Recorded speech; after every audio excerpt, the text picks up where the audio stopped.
मुझे सब पता है तू क्या करना चाहता है। अरे अम्मी, क्या गलत कह दिया हमने? एक बात बताओ, अच्छा खासा लड़का है वो, खुद की चक्की है उसकी, खुश रखेगा हमारी रुबैया को, देख लेना। बहन की खुशी की इतनी फिक्र होती तो 50 साल के बुढ़े का रिश्ता न लेकर आता तू। अभी उसकी अम्मी जिंदा है उसका ख्याल रखने के लिए। अरे तो कब तक जिंदा अरे अम्मी, समझने की कोशिश करो, घर के हालत पता है ना क्या है हमारे, देख नहीं सकती है वो, कोई लड़कों की लाइन नहीं लगने वाली यहाँ पे उसके लिए। देखना मैं उसका निकाह ना।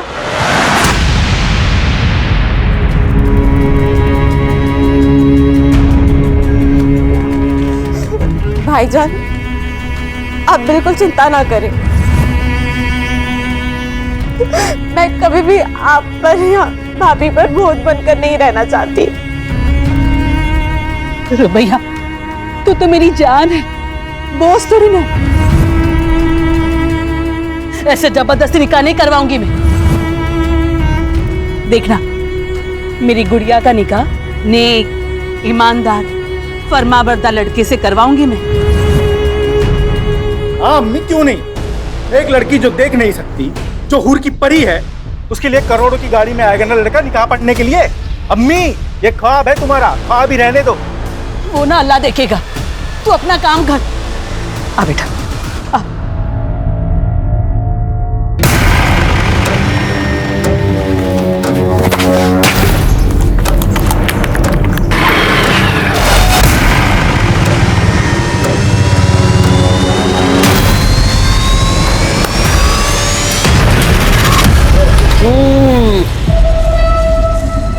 अरे होने वाले साले साहब, मसला कहां तक पहुंचा? आमिर भाई, बात ऐसी है कि अम्मी और रुबैया से बात की, लेकिन उन्होंने इनकार कर दिया। 50 साल के बुड्ढे के साथ तुम्हारी बहन का रिश्ता कैसे हो सकता है? यही ना? ये तुम लोगों ने अच्छा नहीं किया यूनुस। आमिर भाई, ऐसा है कि आप खामखामे नाराज हो रहे हैं। मैंने अपनी तरफ से पूरी कोशिश की जितनी कर सकता था। मैं अपनी बहन के साथ आपका जबरदस्ती निकाह नहीं पढ़वा सकता। चलता हूं मैं।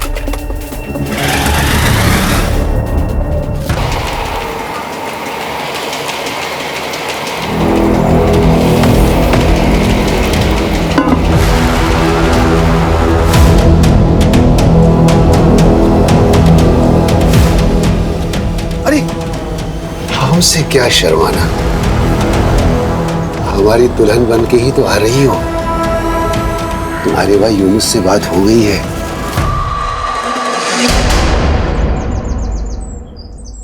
गुलरेज, कितना सुनना पड़ा हमको तुम्हारी वजह से, पता है? तो ऐसा काम करता ही क्यों है कि सुनना पड़े। गुलरेज, आ गई बुढ़िया। ए गुलरेज। अरे खानम, आओ आओ। सलाम वालेकुम। वालेकुम अस्सलाम, आओ बैठो।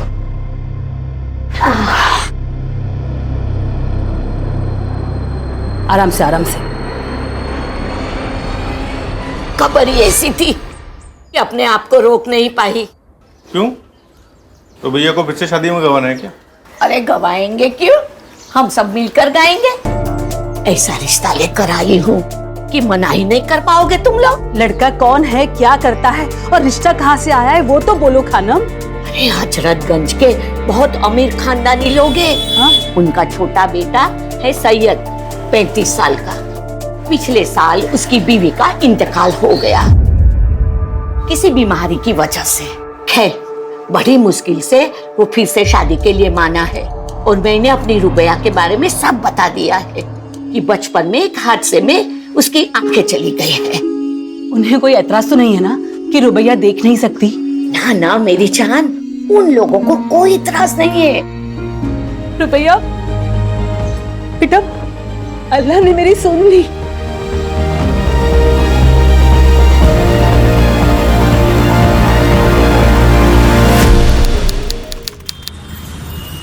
सैयद अमीन इब्न तौफीक अमीन, आपका निकाह रुबैया शेख बिनते फैज शेख से टिक्का राइजुल वक्त 51,000 में तय पाया है। क्या आपको कबूल है? जी कबूल है। भाई कबूल है, मुबारक हो। मुबारक हो, मुबारक हो बेटा, मुबारक हो। रुबैया शेख बिनते फैज, आपका निकाह सैयद अमीन इब्न तौफीक अमीन से सिक्का राइजुल वक्त 51,000 में तय पाया है। क्या आपको कबूल है? जी कबूल। भाई कबूल है, मुबारक हो, मुबारक हो, मुबारक हो।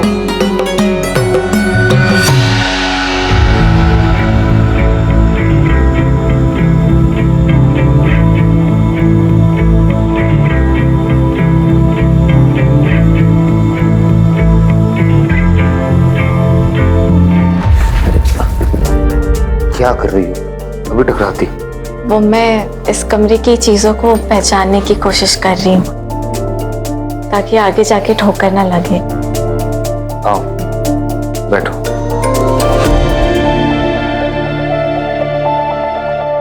फंक्शन वगैरह से ना बहुत थक गए हो, नींद भी बहुत आ रही है। तुम्हें अगर फ्रेशन अप होना है तो तुम हो जाओ। हाँ?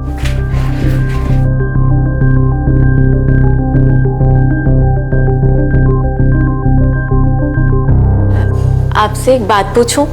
आपको सच में कोई एतराज तो नहीं है ना कि मुझे दिखाई नहीं देता?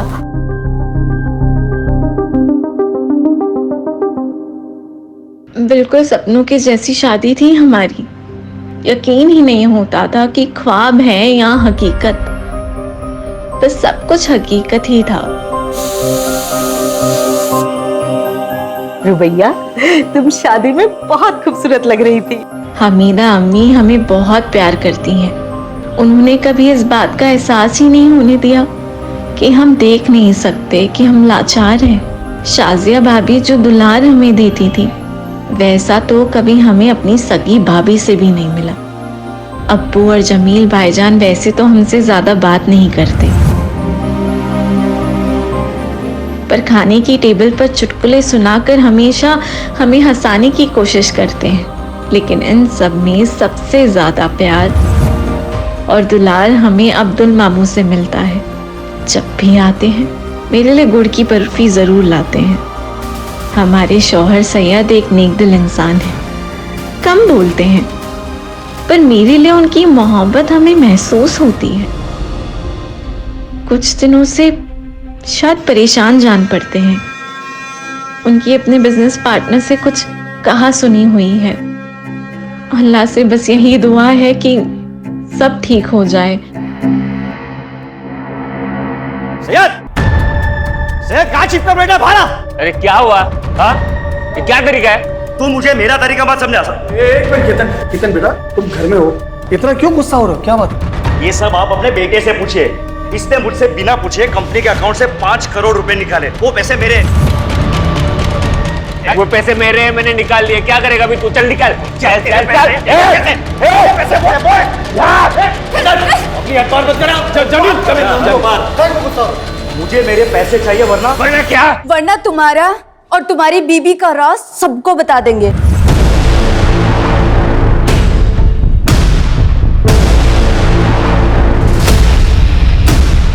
कौन सा सच और क्या बोल रही हैं ये?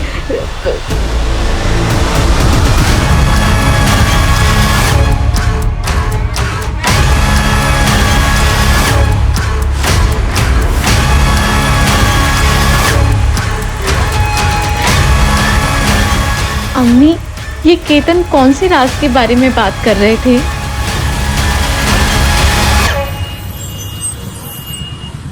हाँ मित्र।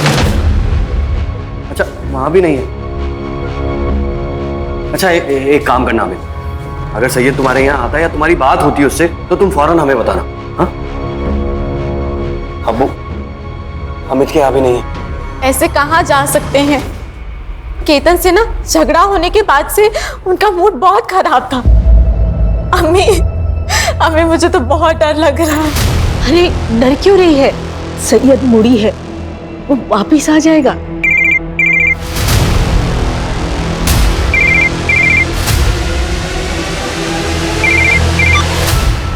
हेलो सब मैं दामोदर साहब, फैक्ट्री का वॉचमैन। सैयद साहब यहाँ पे खून में लथपथ पड़े हैं साहब। क्या? ए साहब, सब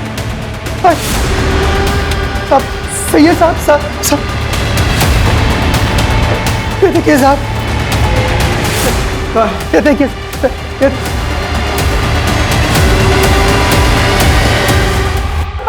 मेरा बाल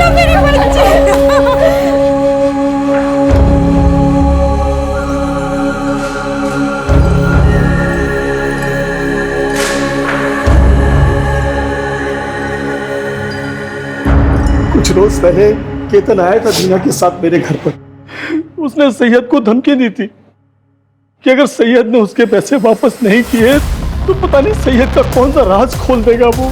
मुझे मेरे पैसे चाहिए वरना क्या? वरना तुम्हारा और तुम्हारी बीबी का राज सबको बता देंगे। किस राज की बात कर रहा था, हमें कुछ समझ ही नहीं आया।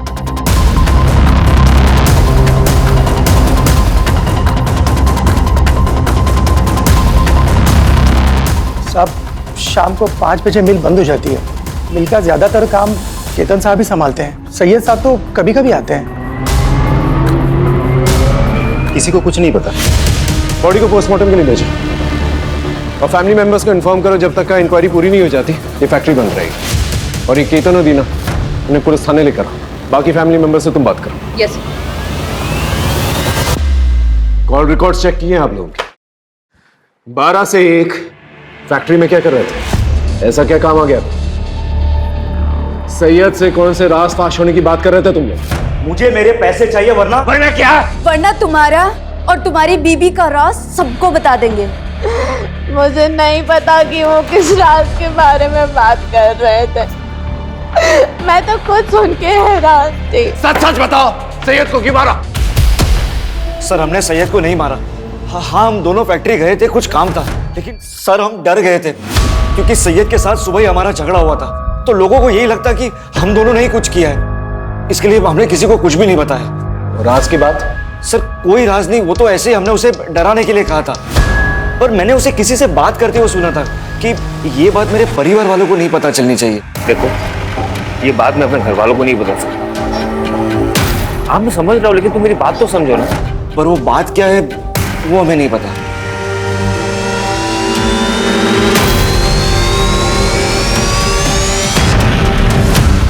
सैयद का फोन रात के 8 बजे बंद हुआ था लालगंज एरिया के आसपास, और सैयद के ऑटोप्सी रिपोर्ट के मुताबिक उसका खून हुआ रात के 9 बजे के आसपास। लेकिन सर, केतन और दीना तो रात के 12 बजे आए थे फैक्ट्री में। सर, ऐसा भी तो हो सकता है मारा कहीं और हो और बॉडी डंप करने यहाँ फैक्ट्री में आए हो। इतनी बड़ी बेवकूफ़ी वो नहीं कर सकते, क्योंकि वो जानते हैं अगर बॉडी मिल में मिलेगी तो सबसे पहले पूछताछ होनी से। लेकिन सर, मुझे ये समझ में नहीं आ रहा है कि सैयद के बारे में केतन ऐसा क्या जानता है जो हमसे शेयर नहीं करना चाह रहा। एक काम करो उनके पास, रुबैया से जाके दोबारा पूछताछ करो, हो सकता है कोई इन्फॉर्मेशन निकले। Okay sir. अम्मी, अम्मी कहाँ है आप? अब्दुल मामा, शाजिया भाभी, हमें आपको कुछ बताना है, आप यकीन नहीं करेंगे। क्या हुआ रुबैया? जल्दी आए। क्या हुआ बेटा?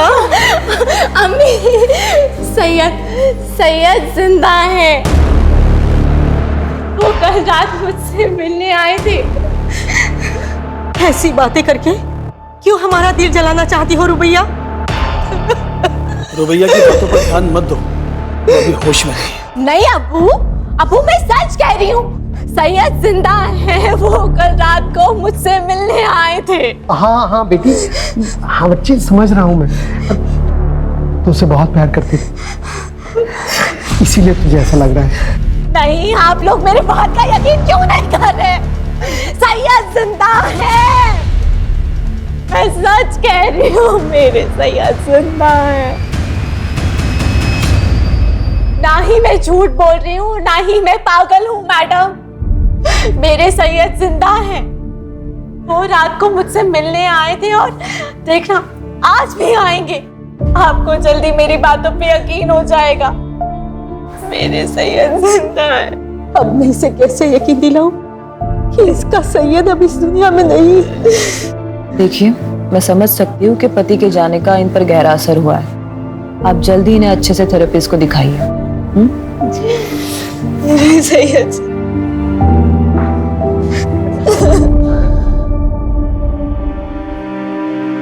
क्यों कोई मेरा यकीन नहीं कर रहा है कि अब जिंदा है सैयद? कहीं ये मेरी कोई गलतफहमी तो नहीं, मैंने महसूस किया है आपको। मुझे सबको साबित करना ही होगा कि आप जिंदा हैं।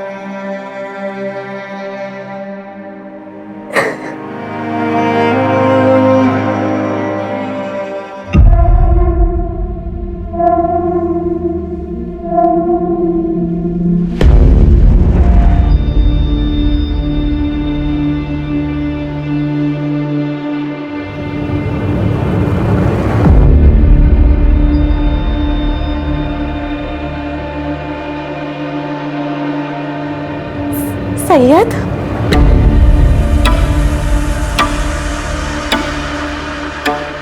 सैयद तुम आ गए।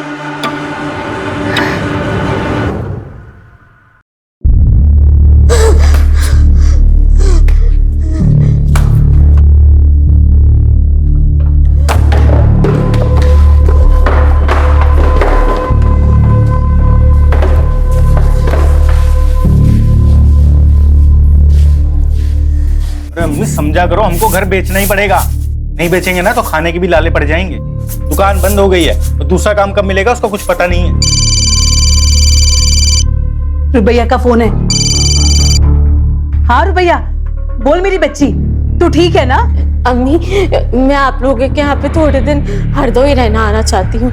यूनुस भाई को कहिए ना कि मुझे लेने आएंगे। हम नहीं जाएंगे, लखनऊ से वापस आने में पूरा दिन चला जाता है हमारा। कोई बात नहीं, मैं खुद ही आ जाऊंगी। आप उस यूनुस भाई को कहिए ना कि मुझे बस स्टॉप पे लेने आ जाए। मैं 10 बजे की बस पे बैठ के ना 12:30 बजे तक पहुंच जाऊंगी।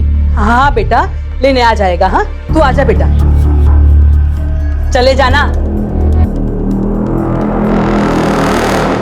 ऐसे अचानक जाना है तुम्हें? क्या हुआ? सब ठीक तो है ना? हाँ सब ठीक है, बस मुझे मेरी अम्मी की याद आ रही है। मैं समझ सकती हूँ, अब्दुल मामू अभी आने ही वाले होंगे, वो तुम्हें छोड़ देंगे। नहीं नहीं, आप टेंशन ना लें। मैंने भाभी से कहकर कैब बुक करा दी है। मैं खुद ही चली जाऊंगी, खुद ही चली जाऊंगी।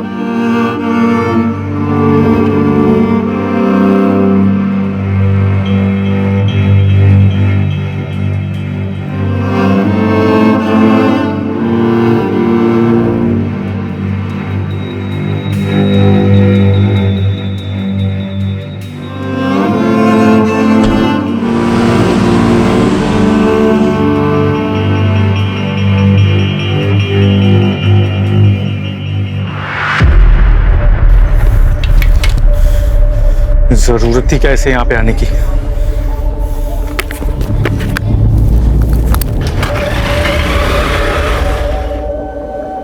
आ जाओ हरदोई हरदोई हरदोई, चलो चलो चलो जल्दी जल्दी जल्दी।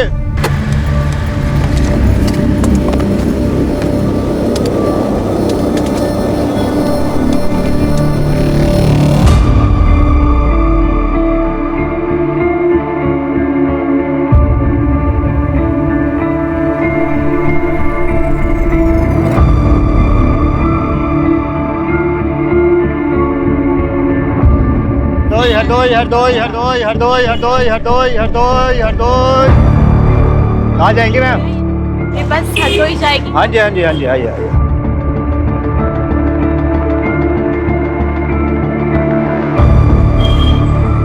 चलिए आराम से आराम से आराम से आराम से, चलिए चलिए चलिए चलिए चलिए, आराम से आराम से। एक सेकंड, आगे आगे आगे आगे आइए, आगे आइए, यहाँ बैठिए। हाँ चलिए चलिए चलिए अंदर की तरफ। हाँ बैठ जाइए, मैं आपका सामान यहीं रख देता हूँ, ठीक है? चलो भाई बैठ गए सब लोग, अपना अपना सामान रख लो ठीक से, ठीक?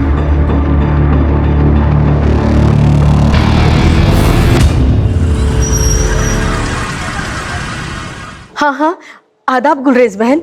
रुबैया पहुंची क्या? हम लोग बहुत देर से कोशिश कर रहे हैं, उसका फोन बंद आ रहा है। मैंने यूनुस को भेजा है बस स्टॉप पे लेने के लिए, लेकिन उसे भी काफी वक्त हो गया है। हो सकता है बस छूट गई हो, दूसरी बस में हो। अल्लाह करे ऐसा ही हो। आए तो फोन करवा देना। जी जरूर। अम्मी, हमें रुबैया को अकेला भेजना ही नहीं चाहिए था। अम्मी हाँ। अरे हम तो कब से बस स्टॉप पे खड़े होकर रुबैया को ढूंढ रहे हैं घंटों से, वो कहीं मिली नहीं। ना वो 10 बजे वाली बस में थी, ना वो 2 बजे वाली बस में। अम्मी हमको लग रहा है रुबैया हरदोई पहुंची नहीं है।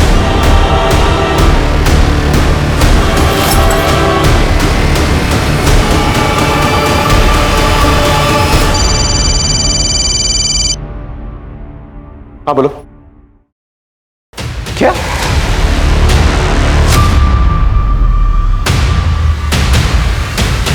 रुबैया मिसिंग? कहाँ चली गई मेरी बच्ची? पता नहीं क्यों उसे यकीन था कि सैयद जिंदा है और वो उसे रात में मिलने आता है। मुझे लगता है कि शायद इसीलिए मेरे पास आना चाहती थी, ताकि उसके ससुराल वाले को ये ना लगे कि उसकी दिमागी हालत ठीक नहीं है। कभी उसे ये सब नहीं कहा। अच्छा एक बात बताइए, सैयद और रुबैया के आपसी रिश्ते कैसे थे? मेरा मतलब है उन दोनों में सब कुछ ठीक ठाक चल रहा था? सर, दोनों के बीच के रिश्ते बड़े अजीब थे। सैयद रुबैया से हमेशा एक दूरी बनाए रखता था, कभी बात भी नहीं करता था उससे। पर रुबैया हमेशा कहती थी कि कमरे में वो बड़े प्यार से रहता है। सर, मुझे ये बात बड़ी अजीब लगती थी।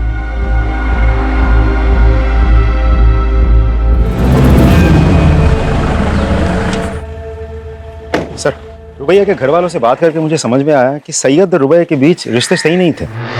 मुझे ऐसा लगता है कि सैयद के मर्डर के साथ रुबैया के गायब होने का कुछ तो कनेक्शन है।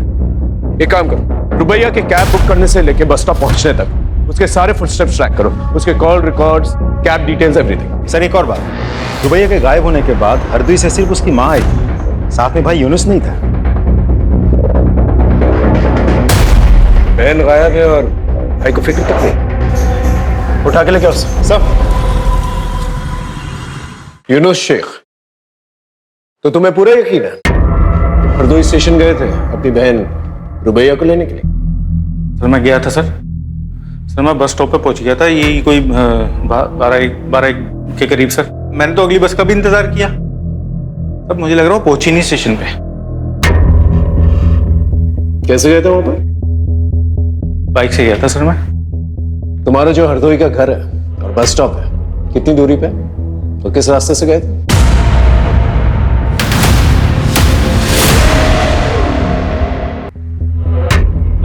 दूरी तो सर यही कोई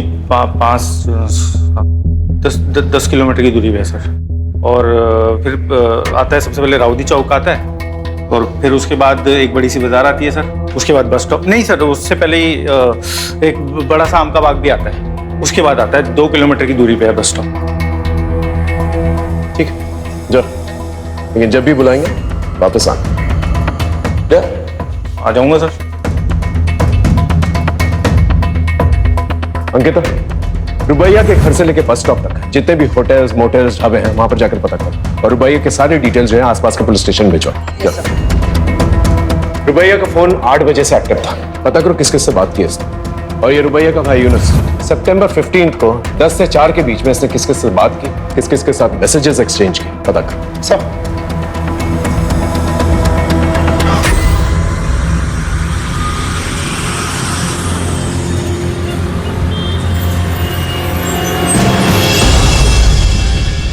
रुबैया को छोड़ने के 3 दिन के बाद तू काम पर लौटा है। आता 3 दिन तक। और रुबैया कहां पर है? बोल। कौन रुबैया? ये गांव गया था, बाप बीमार है, आप फोन करके पता कर लो। और रही इस लड़की की बात, मैंने उसको बस में छोड़ा, वो बस में बैठी और मैं वहां से चला गया। तूने उसे बस में बैठते हुए देखा था? साहब मैडम को दिखाई नहीं देता था, इसलिए वहां पे तब तक मैं रुका रहा जब तक वो बस में बैठ नहीं गई। वो खिड़की की तरफ बैठी थी। लेकिन साहब आप लोग मुझसे क्यों पूछ रहे हैं ये सब? मैंने कुछ नहीं किया। हो सकता है तू कुछ नहीं जानता, लेकिन रुबैया तब से गायब हुई है जब से तेरी गाड़ी में बैठी हो। सर इसके बाद भी मेरी बुकिंग थी, आप चेक कर लीजिए। जब तक का ये केस सॉल्व नहीं हो जाता ना, तेरी ये गाड़ी जो है ना हमारी कस्टडी में रहेगी। जा, और शहर छोड़कर जाने की कोशिश मत करना। गाड़ी कस्टडी में।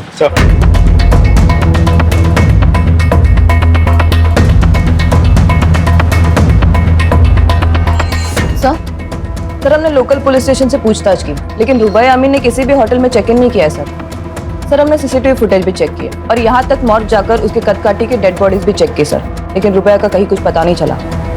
तो आखिर ये रुबैया हरदोई बस स्टॉप से गई कहाँ? तुम्हें पूरा यकीन है ये वही लड़की है जो तुम्हारी बस में बैठी थी? हाँ साहब, उस दिन यही लड़की बस में बैठी थी। लेकिन हमारी इंफॉर्मेशन के मुताबिक तो वो हरदोई पहुंची ही नहीं थी। तुम्हें पक्का याद है? हाँ साहब मुझे पूरा याद है। साहब वैसे आम पैसेंजरों का तो ध्यान नहीं रहता, लेकिन ये कुछ देख नहीं पाती थी। बल्कि साहब इसका सामान भी मैंने ही रखा था और इसे बिठाया भी मैंने ही था। अच्छा तो तुम्हारी बस हरदोई पहुंची तो इस लड़की को उतरते हुए देखा था?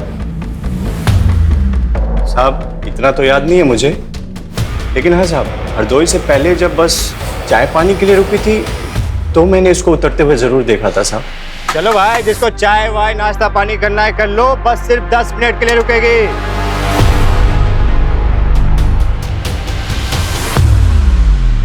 अच्छा, इस लड़की को दोबारा बस पे चढ़ते हुए देखा था आपने? हाँ सर, हमने देखा था।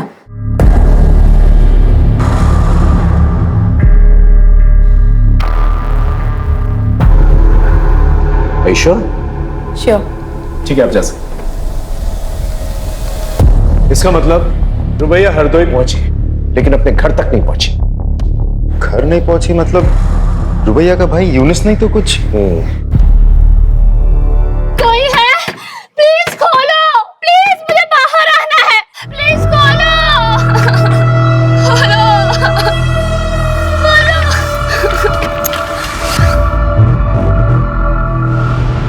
झूठ बोलता है?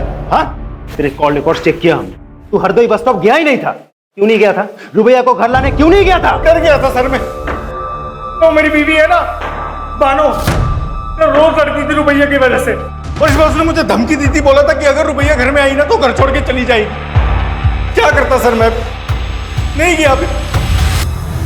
मेरे फोन का इंतजार करो, दूसरे को भी ठिकाने लगाना है। ठीक है लाला।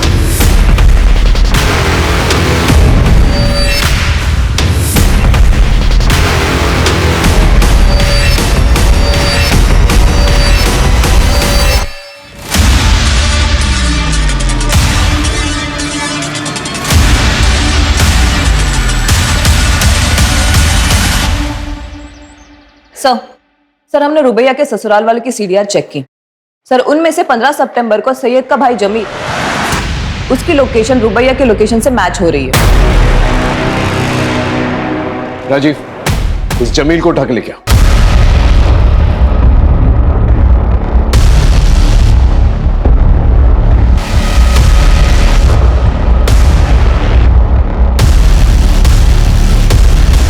सर, जमील का एक्सीडेंट हो गया, उस पे किसी ने गाड़ी चढ़ा दी है।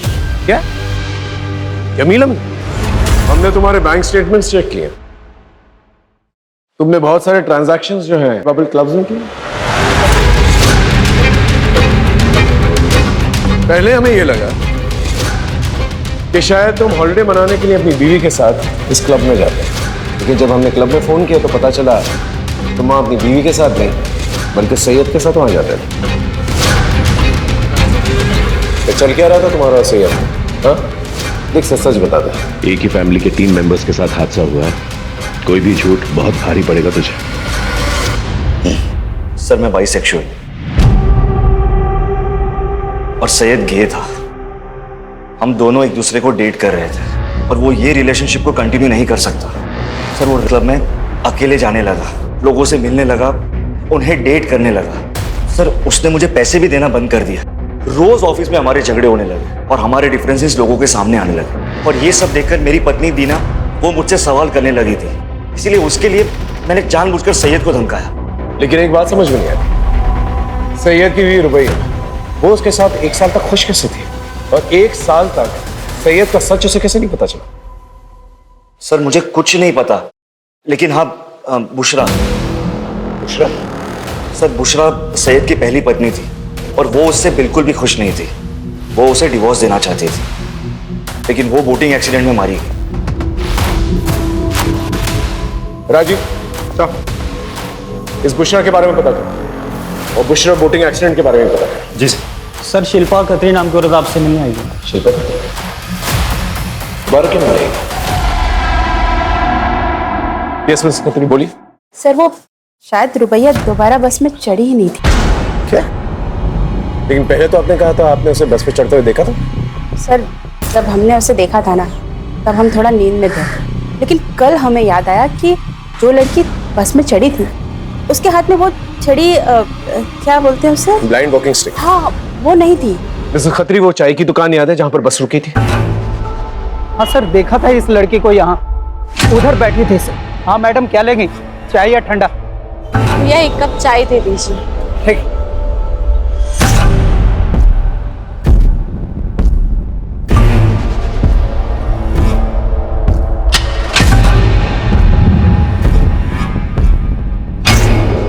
तो तुम कह रहे हो एक आदमी आया था उससे मिलने के लिए, फोन पे उससे बात करवाई और वो लड़की उसके साथ चली गई। जी सर। उस आदमी की शक्ल याद है? नहीं सर, शक्ल तो नहीं याद है, लेकिन हाँ सर, उसकी काली काली दाढ़ी थी और यही बैठा हुआ था सर। और उधर दूर में एक ब्लू कलर की बहुत बड़ी गाड़ी थी सर। ये आदमी लड़की को गाड़ी में लेकर गया, उसमें 2 लोग बैठे हुए थे और गाड़ी चली गई सर। ठीक है, थैंक यू। सर रुबैया जिसके भी साथ गई है अपने भरोसे से गई है। नहीं, उसने उस पर भरोसा नहीं किया जिसके साथ गई, उसने उस पर भरोसा किया जिससे उसने फोन पर बात की। वो हरदोई अपनी अम्मी के घर पहुंचना चाहती थी, अपनी अम्मी को शायद कुछ बताना चाहती थी, लेकिन वो हरदोई पहुंच नहीं पाई। 15 सितंबर को जो ब्लू गाड़ी के बारे में बता रहा था ये, टोल प्लाजा जाके उसके बारे में पता करो।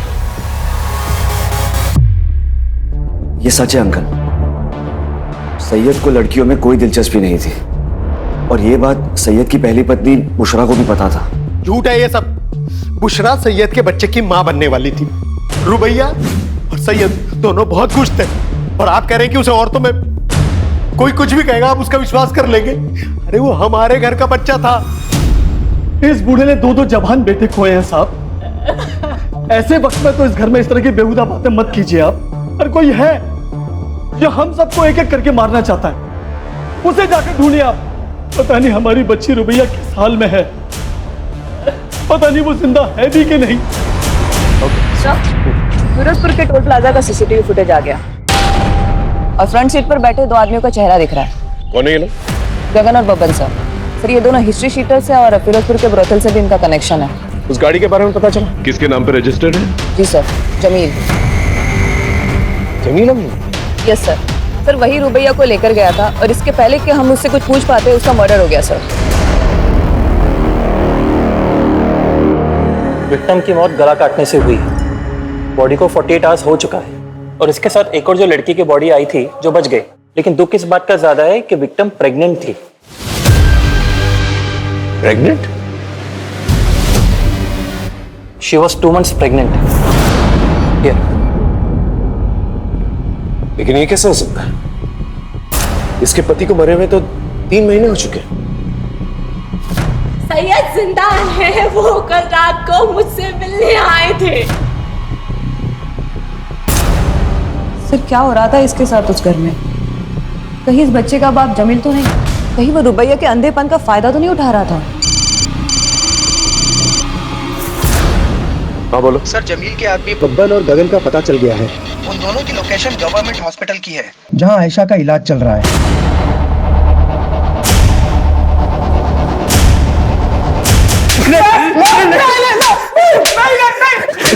किससे कहा था उसे मारने के लिए? किसके कहने पे मारा? बोल।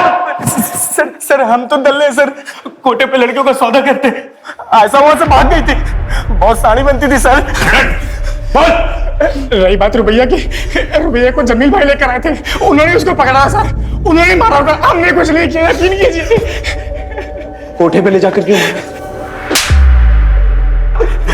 कोटा किसका है? कोठा किसका है? बोल। कोटा जमील भाई और लाला का है। लाला कौन? कौन लाला? कौन लाला? बोल। लाला यानी अब्दुल मामू का।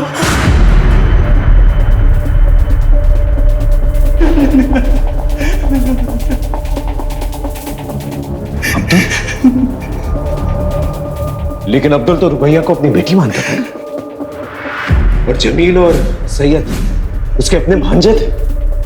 वो अपनी बहन के बच्चों के साथ ऐसा कैसे कर सकता है?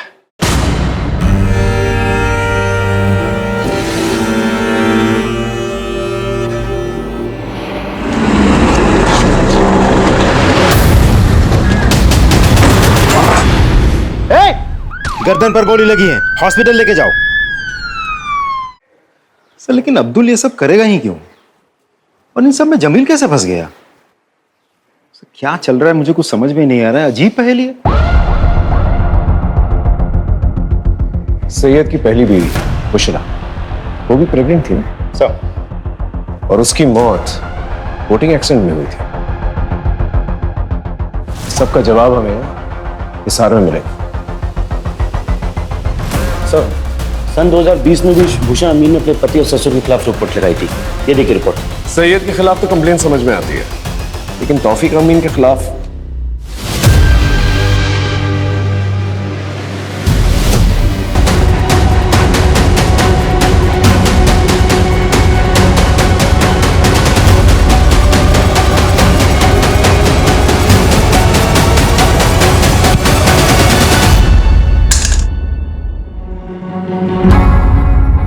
जमील, अब्दुल और हमीदा, तुम लोग तो सिर्फ प्यादे हो। असली वजीर तो आप। 2020 में सैयद की पहली बीवी बुशरा, वो उसे छोड़कर हरियाणा जा रही थी। वो प्रेग्नेंट थी। कैसे? मैं नहीं चाहता था कि हमारे परिवार की सच्चाई बाहर वालों को पता चले। हमारे अपने खून, हमारे अपने छोटे बेटे सैयद को लड़कियों में कोई दिलचस्पी नहीं है। मैं चाहता था कि वो एक अच्छी सी लड़की के साथ निकाह करके इज्जतदार जिंदगी बसर करे, इसलिए मैंने बुशरा के साथ उसका निकाह करवाया। लेकिन नहीं, सैयद का दिमाग नहीं बदला और एक दिन जिस बात का डर था वही हुआ। बुशरा को सच्चाई पता चल गई। उसने ठान लिया कि दुनिया को वो सच्चाई बता देगी। मैं कैसे होने देता ये सब? अबू मुझे मेरे भाई से बात करनी है। मैं घर चली जाऊंगी। अबू खुदा के लिए मुझे यहाँ से जाने दीजिए, ताकि तू हमारे खानदान का नाम बदनाम कर सके। पर मैं तेरा वो हाल करूंगा कि तुम यहाँ से जाने लायक नहीं रहेगी। बुशरा चुपचाप सब कुछ सहती रही, लेकिन अचानक एक दिन वो भाग गई और वहां जाकर उसने मेरे और सईद के खिलाफ पुलिस स्टेशन में रिपोर्ट लिखवा दी।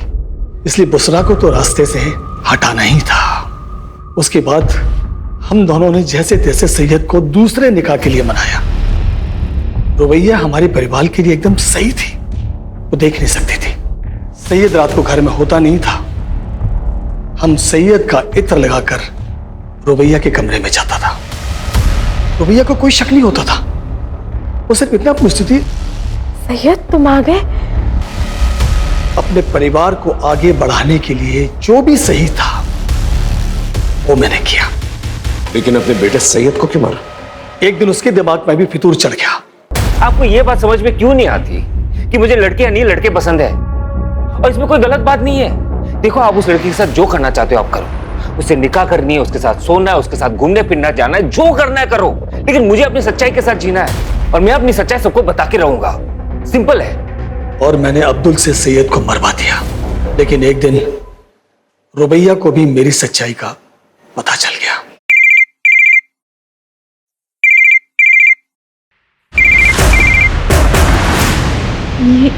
ये रिंगटोन तो अब्बू की फोन की है। अब्बू? और सैयद के मरने के बाद भी मैं ही था वो जिसे वो सैयद समझ रही थी। उसके बाद मैंने जमील को रुबैया के पीछे लगा दिया। हमारे अब्बू ने जो तुम्हारे साथ किया उसके लिए हम बहुत शर्मिंदा है रुबैया। अच्छा रुबैया, तुम हमारे साथ चलो।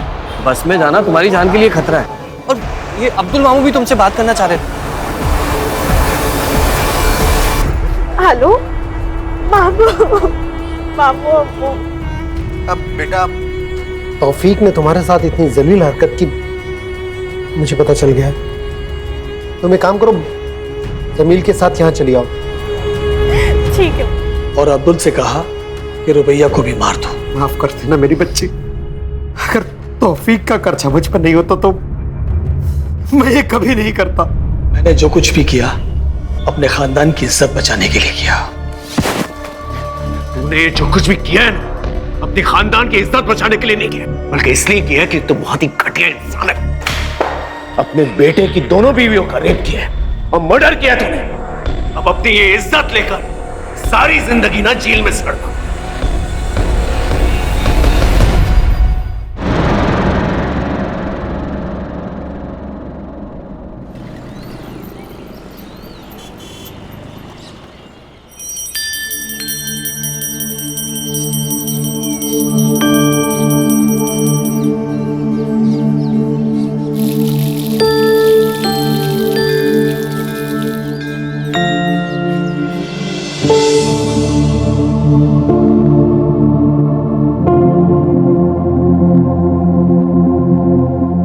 ये लो।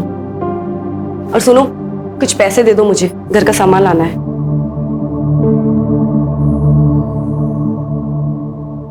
बिल्कुल, घर का सामान लाना है, अंडे या ब्रेड नहीं लाने। देखो नीता, तुमने मुझसे पैसे मांगे ये नहीं बताया कितने चाहिए। बैंक का कैशियर हूं मैं, मालिक नहीं हूं।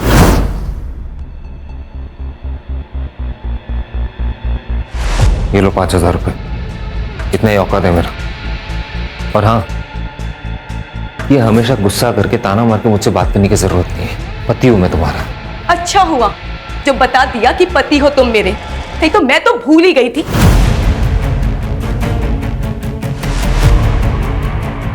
नीता, ये सुबह क्या सुबह सुबह? हाँ, झगड़ा करती हूँ मैं, बात का बतंगड़ बनाती हूँ मैं, लेकिन जो सब कुछ सहन कर रही हूँ ना, वो तुम्हें नहीं दिखाई देता। तुम्हारी माँ से लेके तुम्हारी बुआ तक के सबके ताने सुनती हूँ मैं। उन्हें लगता है मुझ में कमी है, मैं इस खानदान को वारिस नहीं दे सकती। मेरी दोस्तों को प्रेग्नेंट होते हुए देखकर मुझे खुशी नहीं होती, गुस्सा आता है मुझे। ऐसा लगता है इसकी तो अब भी शादी हुई थी और वो भी प्रेग्नेंट हो गई, और मैं। नीता देखो, मेरी बात को समझ। नहीं समझ रहा मुझे। तो फिर क्या करूं मैं? जान दे दो अपनी। देखो, अगर तुम्हें इस घर से जाना है ना, तुम चली जाओ, नहीं रोकूंगा मैं तुम्हें।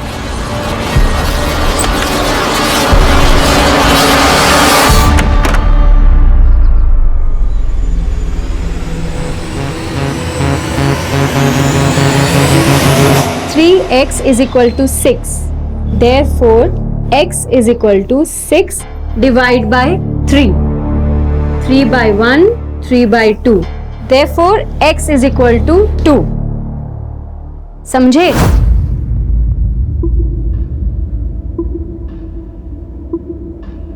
Yes ma'am. मनाली, तुम तो इंटेलिजेंट हो, इसकी बत्ती जली कि नहीं? हाँ मैम, समझ आ गया। गुड। मैम, मुझे लेट हो रहा है, मैं जाऊँ? लेकिन कल होमवर्क करके आओगे। ठीक है मैम। चल मनाली। नहीं, मुझे मैम से कुछ बात करनी है। क्या बात करनी है? कोई डाउट है तो मुझे बताओ, मैं भी रुक जाता हूँ, मेरे भी क्लियर हो जाएंगे। मैं तुझे बाद में नोट दे दूंगी, तू जा।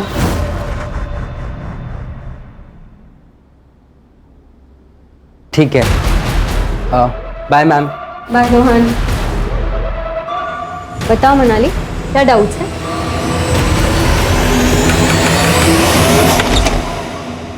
वरुण, तुम यहाँ? और मुझे प्रेगनेंसी के किसके लिए चाहिए? मेरी बड़ी बहन के लिए।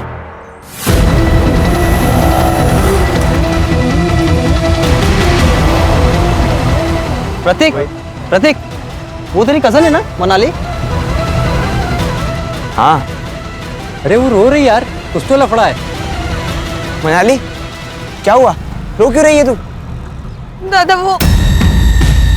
क्या हुआ, बोल। नहीं। मनाली, मनाली।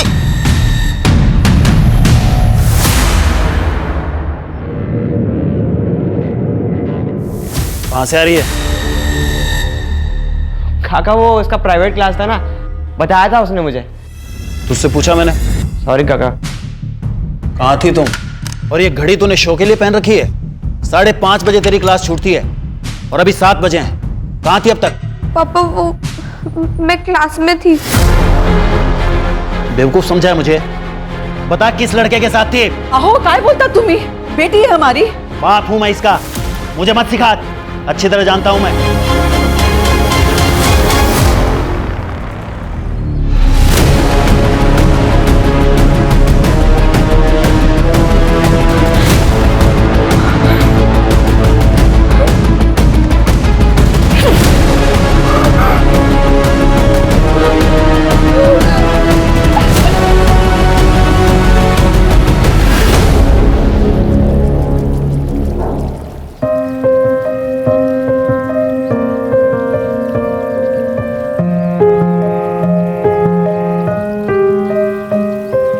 थैंक्स रुकुल, इस सरप्राइज के लिए। Nita, I am really sorry. मुझे पता है कि तुम क्या क्या सह रही हो। कभी कभी लोगों की कड़वी बातें वो सब सुनकर बहुत चोट पहुंचती है। इसलिए मैंने सोचा कि एक नई शुरुआत करते हैं, जैसे कि आज ही हमारी शादी हुई हो।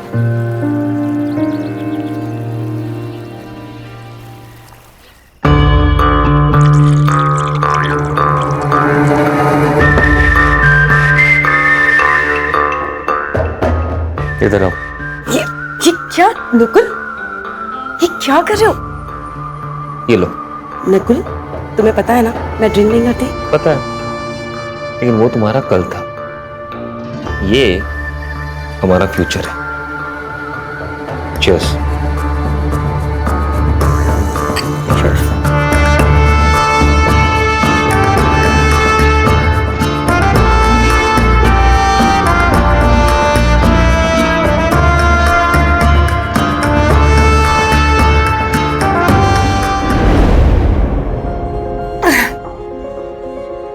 बस हो गया। हाँ, मुझे बहुत हो गया। क्या बहुत हो गया?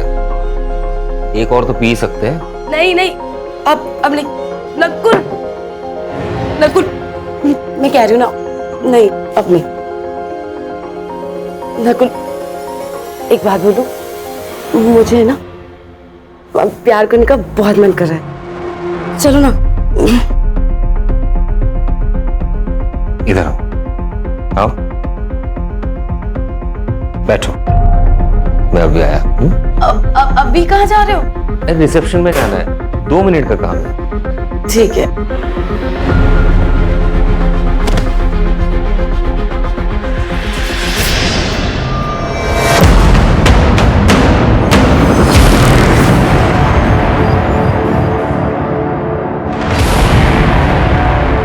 क्या बात कर रही है मनाली? तू सच कह रही है ना?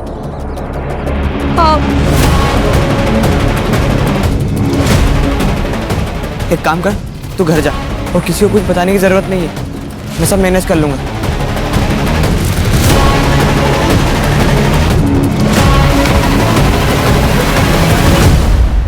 क्या हुआ डॉक्टर? सब ठीक तो है ना? नीता, तुम प्रेग्नेंट हो। सच? 2 मंथ्स पूरे हो चुके हैं। Thank you so much doctor, आप भगवान बन के आए हमारे लिए।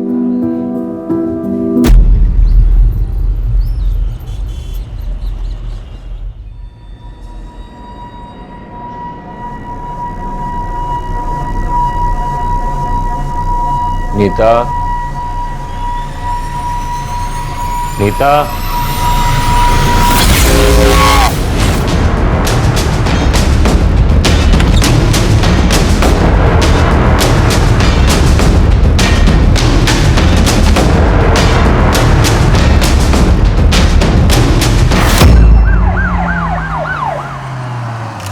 गला घोट के मारा है सर। 8 से 10 घंटे हो गए होंगे बॉडी को। सेक्सुअल असॉल्ट लग नहीं रहा सर। ये कान की ज्वेलरी खींच के निकाली है। मोबाइल फोन भी मिला था सर। सर पहले हम लोग नासिक रहते थे, फिर मेरा प्रमोशन हो गया तो बैंक वालों ने मुझे पनवेल शिफ्ट कर दिया। पिछले 2 साल से हम लोग यहीं पे। नकुल, तुमने बताया कि सुबह जब तुम उठे तब तुमने नीता की बॉडी देखी। नीता यहाँ बाहर हॉल में क्यों सो रही थी? दरअसल कल रात को एक छोटी सी बात को लेकर हम दोनों के बीच में अनबन हो गई थी। नीता गुस्से में आके बाहर सो गई, मैं अंदर सो गया था। तो तुम्हारे घर में मौजूद होते हुए इतना बड़ा हादसा हो गया, तुम्हें कुछ भी पता नहीं चला? दरअसल कल रात को मैंने कुछ ज्यादा ही पी लिया था सर। झूठ बोल रहा है। घर में फोर्स्ड एंट्री के कोई निशान नहीं और नीता रात को दरवाजा बंद करके सोई थी। फिर ऐसे में कोई आदमी घर के अंदर घुसा कैसे?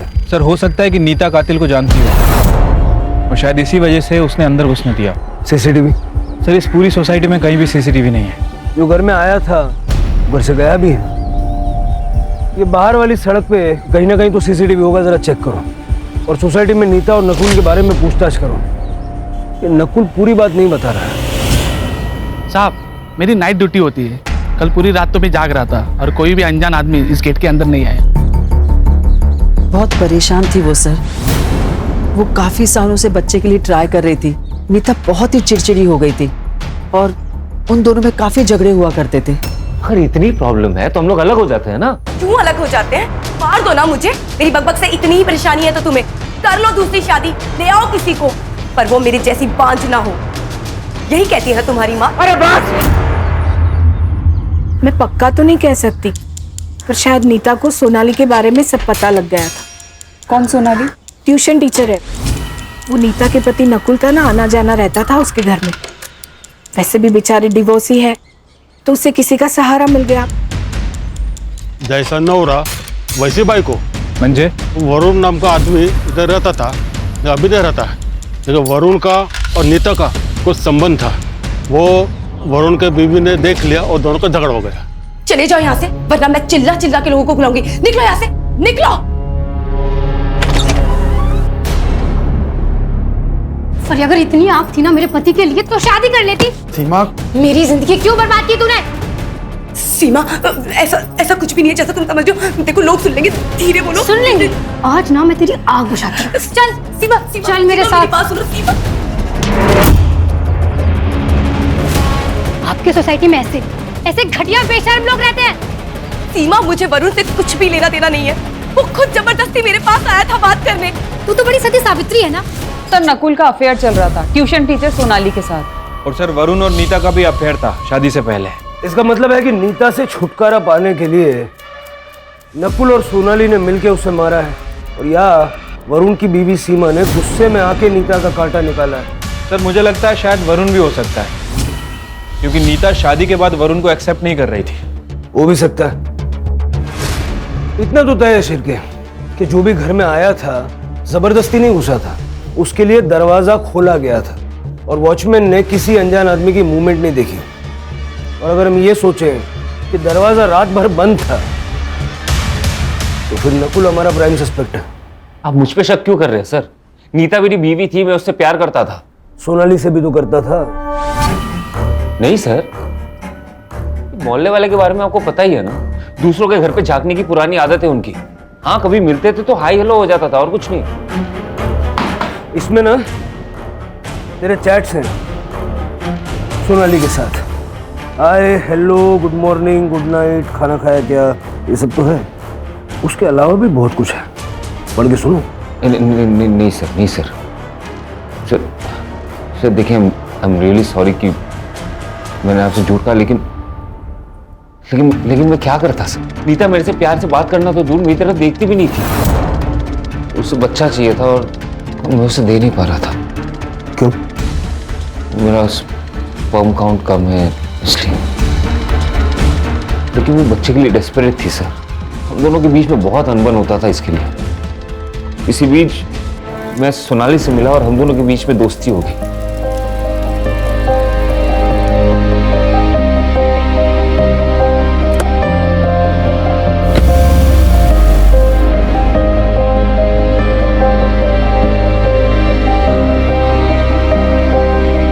तेरी ये खुशी नीता की आंखों में चुभने लगी थी और इसलिए तुम दोनों ने मिलकर उसको रास्ते से हटा दिया। अरे नहीं सर, ये क्या बोल रहे हो आप? ऐसा कुछ है ही नहीं। बहुत सुन ली तेरी कहानियां।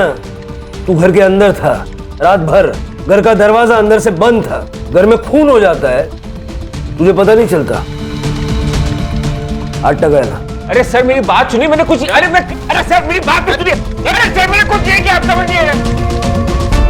देखिए सर, मैं डिनाई नहीं करती कि मैं नकुल से प्यार करती हूँ। मुझे उसके साथ वक्त बिताना अच्छा लगता है। और हाँ, मैंने नकुल से कहा भी था कि वो अपनी बीवी नीता को छोड़कर मुझसे शादी कर ले, पर उसने मना कर दिया। तो इस बात का गुस्सा निकाला आपने नीता पर, उसे रास्ते से हटाकर। सर, जो पहले से मेरा है उससे मैं नीता से क्यों मांगू? मैं एक इंडिपेंडेंट वुमन हूँ। माँ बाप प्रॉपर्टी और पैसा दोनों छोड़कर गए हैं और जॉब भी करती हूँ। मुझे खुश रहने के लिए किसी के सपोर्ट की जरूरत नहीं है। सर, मुझे लाइफ पार्टनर चाहिए था, क्रेडिट कार्ड नहीं। तो इसका मतलब नीता तुम दोनों के बीच में आ रही थी और तुमने नकुल के साथ मिलकर नीता का मर्डर कर दिया। मैडम, हमने किसी का मर्डर नहीं किया। और नकुल तो संत आदमी है, घर घर जाकर पूजा अर्चना करता है। वो तो ख्यालों में भी किसी का मर्डर नहीं कर सकता। दोबारा दिखाना इसके साथ तो दोनों का खून कर दूंगा मैं। नकुल एक नंबर का बहरूपिया है सर, इसका नकाब जल्दी से जल्दी उतारना पड़ेगा। बैंक में जाके बात करो, हो सकता है वहां से कुछ मिल जाए। वैसे सर वो वरुण और सीमा वो दोनों अभी तक गायब हैं और नीता के मोबाइल से वरुण का जो नंबर मिला था वो भी बंद है। शिरके, ये लोग पहले नासिक में रहते थे, वहां जाके पूछताछ करो, हो सकता है वहां से वरुण की कोई लीड मिल जाए। ठीक है सर। सर नीता की पीएम रिपोर्ट आ गई है। उसकी डेथ 1 अक्टूबर को रात 12:30 से 2 बजे के बीच हुई। गला घोट के मारा गया सर। सर के पीछे इंटरनल एक गहरा घाव है, हो सकता है हस्बैंड वाइफ के बीच हाथापाई हुई हो। सर एक और इम्पोर्टेंट बात, सर नीता 2 महीने प्रेग्नेंट थी, उसे एड्स था। ये बात हमें नकुल ने नहीं बताई। मुझे लग रहा है कि ये नकुल कुछ और ही छुपा रहा है हमसे। ये ढिंडोरा पिटने वाली बात भी तो नहीं है ना सर। एड्स हुआ था उसे। उस दिन डॉक्टर ने एड्स की और प्रेगनेंसी की न्यूज़ एक साथ दी थी हमें। मुझे तो ये भी नहीं पता कि उसे एड्स हुआ किससे। ये बच्चा तुम्हारा ही है। कैसे नीता? मुझे एड्स नहीं है। टेस्ट करवाया मैंने, रिपोर्ट नेगेटिव है। और फिर मैं तो बच्चा पैदा नहीं कर सकता ना। हो सकता है कोई चमत्कार हो गया हो। वाह, तुम बड़ी चमत्कारी औरत निकली। बच्चे के लिए किसी और के साथ जाके सो गई। कहाँ सोई थी उसके साथ? उसके बेडरूम में या फिर मेरे बिस्तर पे? हमारे बीच में झगड़ा हुआ और उसके बाद वो हॉल में सोती थी। तो उसने तुम्हें चीट किया, इसलिए उसको मार दिया। चीट तो मैं भी कर रहा था ना सर। अगर मैं चाहता तो नीता को छोड़ के सोनाली के साथ शादी कर सकता था या फिर लिव इन में भी रह सकता था। मैं उसे क्यों मारूंगा?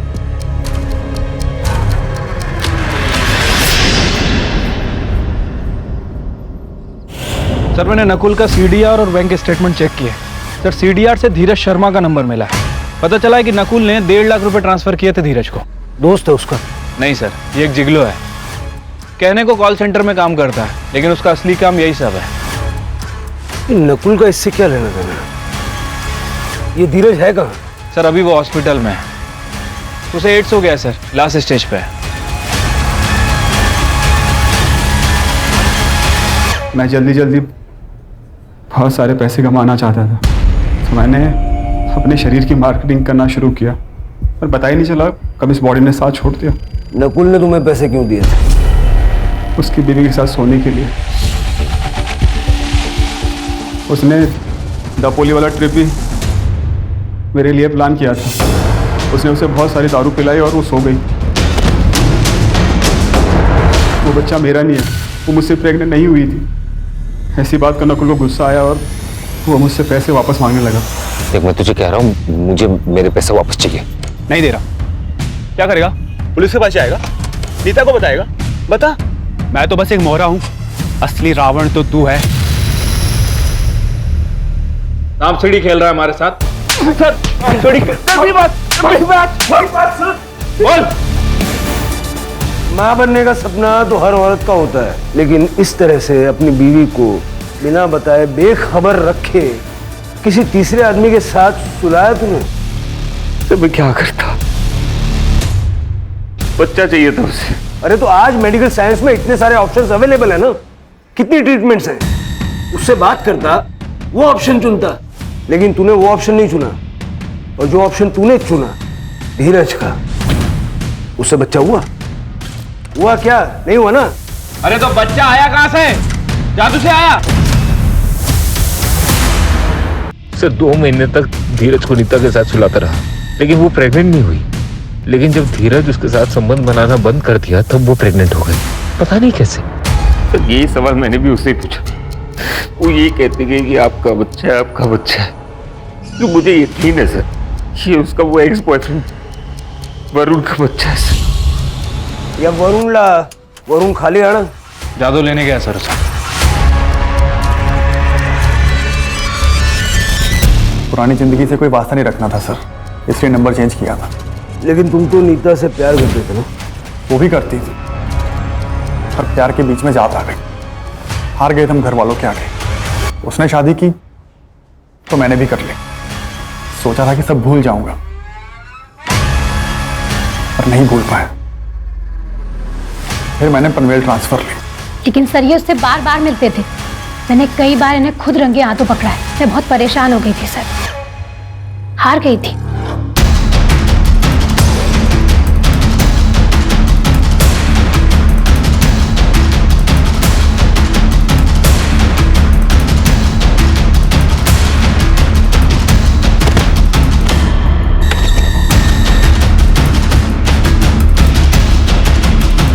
मेरी गलतियों की सजा सीमा को मिल रही थी सर, इसलिए मैंने सोचा कि मैं नीता से बात नहीं करूंगा। 1 महीना हो गया मुझे यहाँ से शिफ्ट हुए तब से कोई कांटेक्ट नहीं उससे। हर एक की अपनी अपनी कहानी है, किसकी सच है किसकी झूठ है ये तो वक्त ही बताएगा। एक काम करो शिरके, ये सीमा और वरुण के जो नए नंबर्स हैं उनके सीडीआर निकलवाओ और उनके बैंक अकाउंट्स भी चेक करो, हो सकता है सुपारी दी हो। सर पनवेल से 2 किलोमीटर दूर ओल्ड पुणा रोड पे एका सुनसान जंगलमध्ये एका मुलीची बॉडी मिळाली आहे.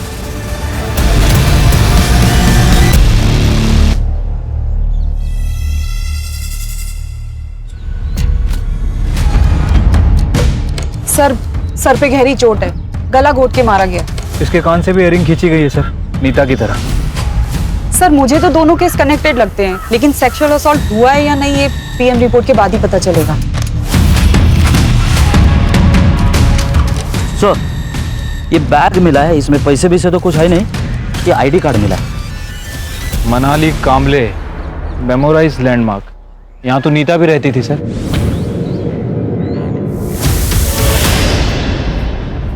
सर नीता मेरी दोस्त थी, लेकिन मेरी बेटी के साथ उसका कोई कनेक्शन नहीं है. दुर्गा जी, ये आपकी बेटी मनाली कैसी लड़की थी? मेरी बेटी बहुत स्कॉलर थी, बड़े से बड़ा कैलकुलेशन वो चंद सेकंड्स में कर लेती थी. आज कहाँ गई थी वो? मैं मार्केट गई थी सुबह, लेकिन वो घर पर ही थी. उसके बाद वो क्लास जाने वाली थी. उसका कोई बॉयफ्रेंड या वन साइडेड लवर? नहीं मैडम, मेरी बेटी बहुत इंट्रोवर्ट थी, बहुत ही कम बात करती थी. इतनी बड़ी बात वो मुझसे कभी नहीं छुपाती. ये कौन है? ये मेरा भतीजा है सर, प्रतीक. मेरे साथ ही रहता है. तुमसे तो कुछ कहा होगा ना मनाली ने? मुझे कुछ नहीं बताया सर. कौन से क्लासेस में जाती थी? सर सोनाली व्यास.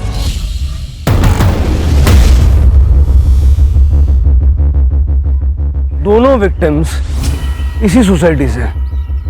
ये और नहीं है सर? दोनों ही केस में सोनाली कॉमन है सर. सर लगता है ये प्रतीक कुछ छुपा रहा है. सर प्रतीक नहीं, मुझे तो लग रहा है कि पूरी फैमिली कुछ ना कुछ छुपा रही है. सभी के चेहरों पर डर साफ साफ झलक रहा है. फैमिली की कुंडली निकालो और आस पड़ोस में पूछताछ करो. हाँ सर, मनाली मेरे यहाँ ही पढ़ने आती थी, लेकिन आज तो वो आई नहीं. ये देखिए अटेंडेंस शीट, घर वालों के रिकॉर्ड के लिए हमें कैरी करना पड़ता है. कभी कभी सबूत का काम भी करता है. अच्छा प्लान है आपका. सर आप जैसा सोच रहे हैं ऐसी कोई बात नहीं है. मनाली शायद रोहन को पसंद करती थी. इनफैक्ट एक बार उनके घर वालों ने उन्हें पकड़ भी लिया था. उसका बाप सनकी है. क्या चल रहा है ये? क्या चल रहा है? क्या पढ़ाई हो रही है तुम्हारी? हिम्मत कैसे हुई तेरी? क्या हुआ? अरे कहाँ गई थी आप? ऐसे लफंगों को मेरी लड़की के साथ छोड़ के जाते हो? कल को कुछ हो गया तो? सुरेश अपनी हद में रहो.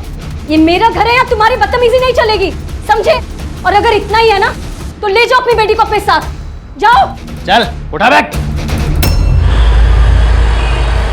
मेरा और मनाली का अफेयर था. ये बात मैंने आई को भी बताई थी.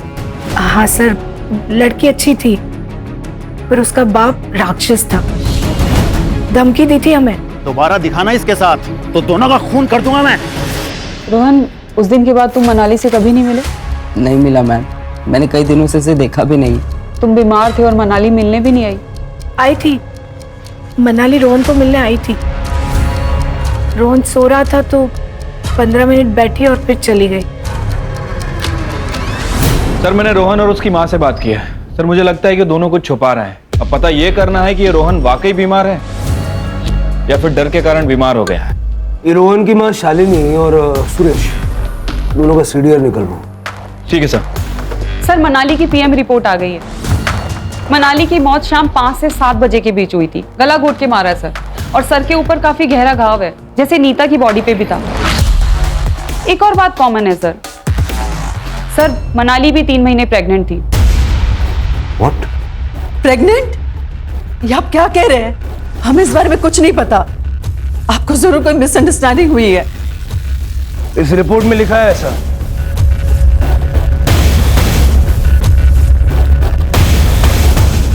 लेकिन सर ये कैसे हो सकता है?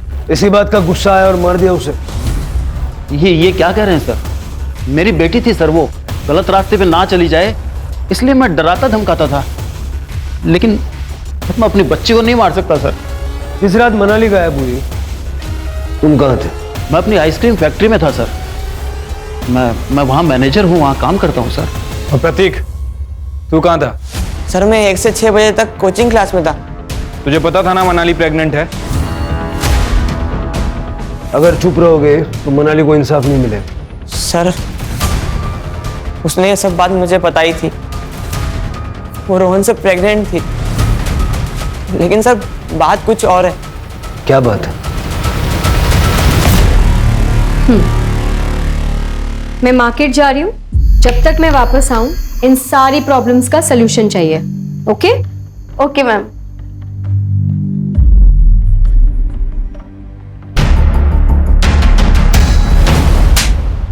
अरे तूने मुझे ये बात बताई क्यों नहीं पहले? मनाली ने मुझे कसम दी थी चुप बैठने की, और रोहन से मैंने बात भी की थी। रोहन ने कहा था कि मैं मनाली से शादी करूंगा, इसलिए मैं चुप बैठा। धीरज की वजह से नीता को एड्स हुआ, लेकिन नीता की प्रेगनेंसी की वजह न धीरज है न नकुल। तो नीता प्रेग्नेंट किसकी वजह से हुई? वरुण? नहीं सर, क्योंकि फीटस का डीएनए वरुण के डीएनए से मैच नहीं करता। सर हो सकता है कोई और हो, कोई वन साइडेड लवर। हाँ, मतलब ये भी हो सकता है कि किसी ने नीता के साथ रेप किया और उस रेप के चलते वो प्रेग्नेंट हो गई। तो अगर ऐसा हुआ है तो उस आदमी को भी एड्स होने के चांसेस हैं। शिरके, जहाँ भी HIV के टेस्ट होते हैं और ट्रीटमेंट होती है वहाँ पता करो। और हाँ, ये रोहन का डीएनए मनाली के फीटस के साथ मैच करके देखो।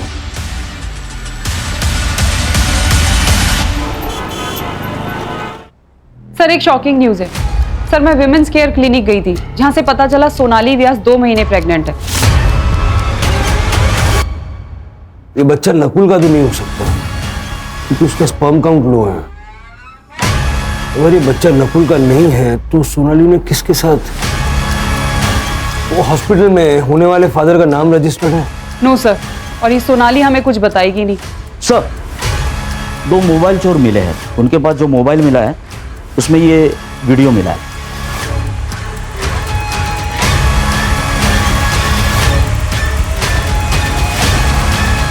उठा के लाओ दोनों को।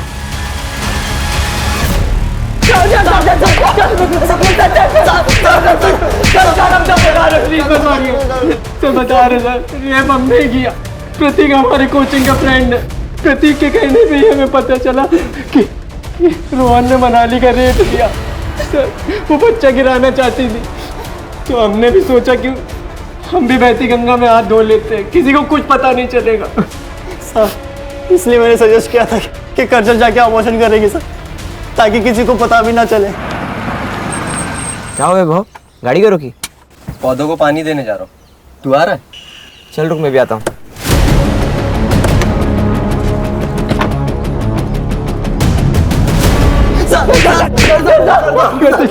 भरोसा किया था उन दोनों ने तुम पे, और तुम दोनों ने क्या किया? हा? और उनका मुंह बंद करने के लिए, उनको ब्लैकमेल करने के लिए अपनी घिनौनी हरकत का वीडियो बनाया तुमने, ताकि आगे जाके उसका फायदा उठा सको। मनाली को क्यों मारा? सर हमने मनाली को नहीं मारा सर। क्या शेर बनवाए जी? अगर ये दीनू और वैभव ने मनाली का मर्डर नहीं किया तो फिर किसने किया? इन दोनों के अलावा हमारे पास कोई लीड भी नहीं है। शायद तुम सही हो, ये दोनों मर्डर्स एक दूसरे से कनेक्टेड ना हो, लेकिन ये भी हो सकता है ना कि सुपारी देने वाले लोग अलग अलग हों, लेकिन सुपारी लेने वाला बंदा एक ही है, क्योंकि किलिंग पैटर्न तो सेम है। कुछ है क्या जो हमारी नजरों से छूट रहा है? शुरू से शुरू करते हैं।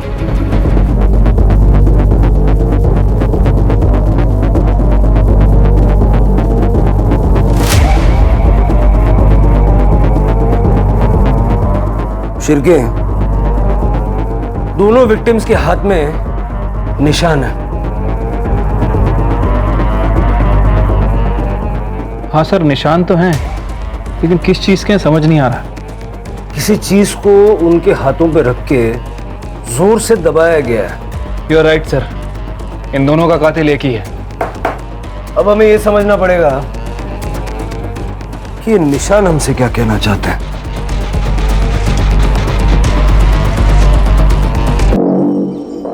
Sir memorise landmark housing society के पास एक होम्योपैथी क्लिनिक है डॉक्टर यतिन जंगियानी का। आसपास के कुछ लोग उनके पेशेंट भी हैं। सर वो डॉक्टर क्लेम करता है कि होम्योपैथी से कैंसर और एड्स क्योर किए जा सकते हैं। ऐसा कैसे हो सकता है? सर मुझे भी शक हुआ था, मैंने जाके रिकॉर्ड चेक किए, तब पता चला कि रोहन भी वहाँ ट्रीटमेंट ले रहा है एड्स का।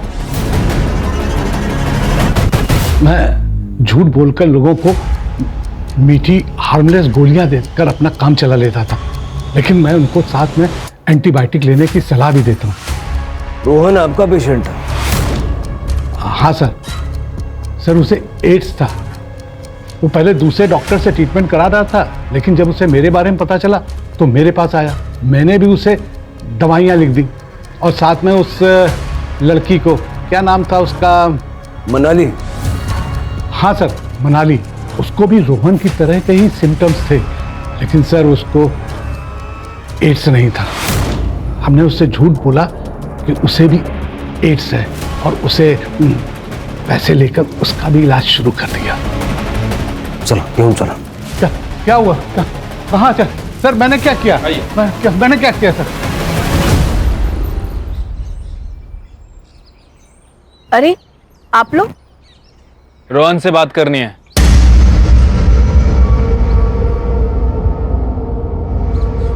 देख रोहन, हमें पता है कि तूने मनाली का रेप किया है। पहले तूने उसे शादी का प्रॉमिस किया और उसके बाद उसका मर्डर किया। हमें यह भी पता है कि तुझे एड्स है। अब ये बता कि उसका मर्डर क्यों किया? ये क्या कह रहे हैं आप? एड्स? मेरे बेटे को कुछ नहीं हुआ। रोहन तू चुप रहे। चुप रहे। हाँ बस हो गया। आए अब मैं झूठ नहीं बोल सकता सर, मैंने ही मारा है मनाली को। क्या करता सर, ये जो हालत हुई है उसी के कारण हुई है, इसलिए मैंने उसका गला दबा कर मार दिया। रोहन, झूठ बोलने के लिए भी टैलेंट चाहिए जो तेरे पास है नहीं। मनाली के सर के पीछे वार किया गया था। सर मैंने बोला ना, मैंने ही मारा है मनाली को। सच बोल रहा हूं मैं, प्लीज अरेस्ट कर लो। सिर के देखो, ये देख, मनाली के दोनों हाथों पे निशान दिख रहा है। कैसे आए ये निशान? कैसे आए ये निशान? मुझे कुछ नहीं पता सर। मैं बताता हूं। वहां देख, ये निशान मनाली के हाथों पे तब आए जब तुम्हारी मम्मी ने गुस्से से उसके हाथों पे अपना पैर रखा। सर ऐसा कुछ नहीं है, मैंने कहा ना मैंने ही मारा है उसे। मैंने। बस कर रोहन, बस कर। ये लोग पूरे सबूत के साथ आए हैं।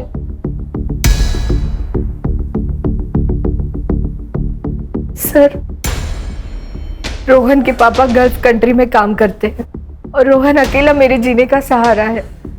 वो बहुत परेशान था। क्यों?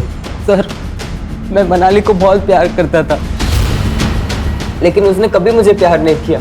एक दिन जब सोनाली मैम मार्केट गई थी, मनाली किसी को कुछ नहीं कहेगी, लेकिन उसने सोनाली मैम को सब बता दिया।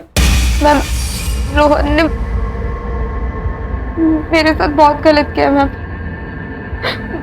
मैं क्या करूं, मुझे नहीं समझ में आ रहा। जब आप उस दिन नहीं थे, उस दिन रोहन ने मेरे साथ जबरदस्ती की मैम। तुमने ये बात किसी से कही है? नहीं मैम। तो बस अभी बात किसी से मत कहना, क्योंकि अगर तुम्हारे पापा को पता चल गया ना तो वो तुम दोनों को जान से मार देंगे। जब आप उस दिन नहीं थे, उस दिन रोहन ने मेरे साथ जबरदस्ती की मैम। हर चीज की कीमत होती है रोहन, चुकानी तो पड़ेगी। जो तुमने मनाली के साथ किया, अब वो मेरे साथ करो, वरना ये रिकॉर्डिंग मैं सुरेश को दे दूंगी और वो क्या करेगा ये तो तुम जानते ही हो। So come on, be a good boy. मैं फंस गया था सर। सोनाली के पेट में बच्चा तेरा है? हाँ सर, लेकिन ये बात सोनाली मैम ने नहीं बताई मुझे। फिर? तो मैं जो बोल रहा हूँ ना, उसे चुपचाप कर। क्या करना होगा भैया?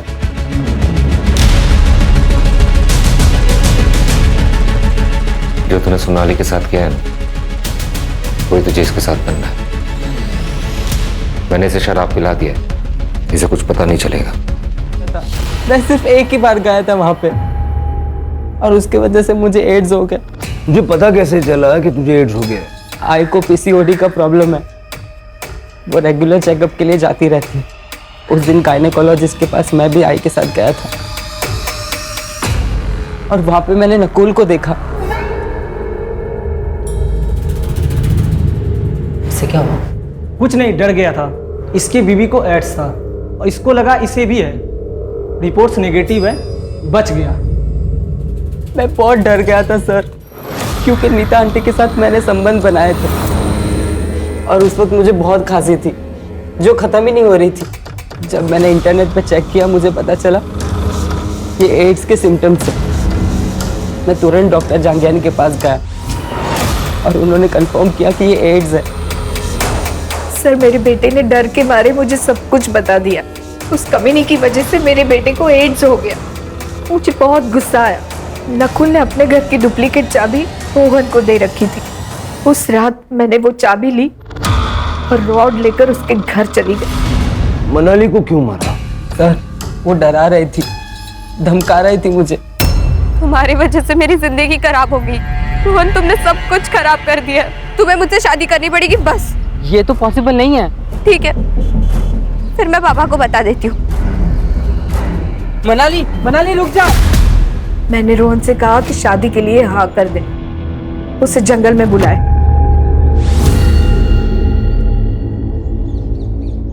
आप, मेरा बेटा इस दर्द से गुजर रहा है, मैं उन दोनों को कैसे छोड़ती? छोटी से छोटी बीमारी में भी हम लोग दूसरे डॉक्टर से सेकंड ओपिनियन लेते हैं। अगर आपने वो किया होता तो ये सब नहीं होता। मतलब रोहन को एड्स है ही नहीं, वायरल फीवर है।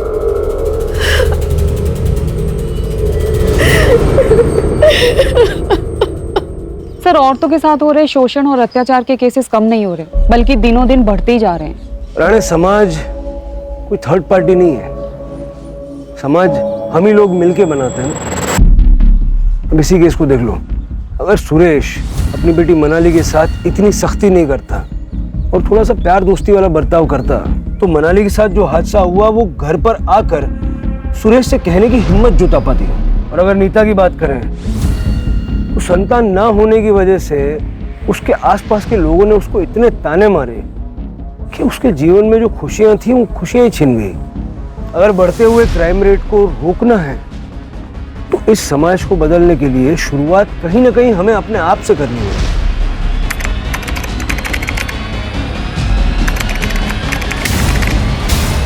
क्राइम पेट्रोल्स के और भी दिलचस्प कहानी देखने के लिए हमारे चैनल को सब्सक्राइब करें और बेल आइकॉन दबाना न भूलें।